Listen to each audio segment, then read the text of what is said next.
கூட்டணியை நம்பிதான் திமுக உள்ளது என்பதை முதலமைச்சர் மு.க.ஸ்டாலினே ஒப்புக்கொண்டு விட்டார் என அதிமுக பொதுச் செயலாளர் எடப்பாடி பழனிசாமி தெரிவித்துள்ளார்.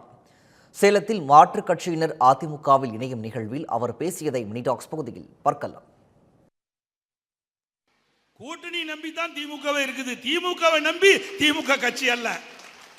திமுகவை நம்பி திமுக கட்சி இல்லை என்பதை திமுக தலைவரே ஒத்துக்கிட்டார். திமுக தலைமையில் அங்கம் வைக்கின்ற கூட்டணி நம்பித்தான் திமுகவே தேர்தல் நிற்குது. ஆனா அண்ணா திமுகவை பொறுத்த வரைக்கும் அண்ணா திமுகவை நம்பி தேர்தலே நிற்கின்றது. அண்ணா திமுகவை நம்பி நாம் தேர்தலை சந்திக்கிறோம். ஆக திமுகவுக்கும் நமக்கு அதுதான் வித்தியாசம்.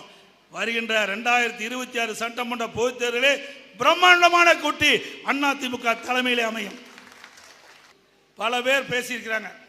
எடப்பாடி பழனிசாமி இப்படித்தான் சொன்னாரு, நாடாளுமன்ற தேர்தல் இப்படித்தான் சொன்னாரு, பலமான கூட்டணி அமைப்போம்னு சொன்னாரு, ஆனா அமைக்கல.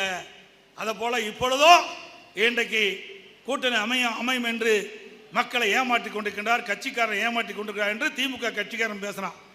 இன்னைக்கு நம்ம கட்சிக்காரர் பேசுறது இல்ல, நம்ம கட்சிக்காரரே இதை பத்தி பேசுறதில்லை. ஆனா திமுக ஆதங்கப்படுது.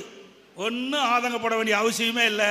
அண்ணா திமுக தலைமையில் பிரம்மாண்டமான மக்கள் எதிர்பார்க்கின்ற கூட்டணி அமையும், வெற்றி பெறும், ஆட்சி மலரும் என்பதை நேரத்தில் தெரிவித்து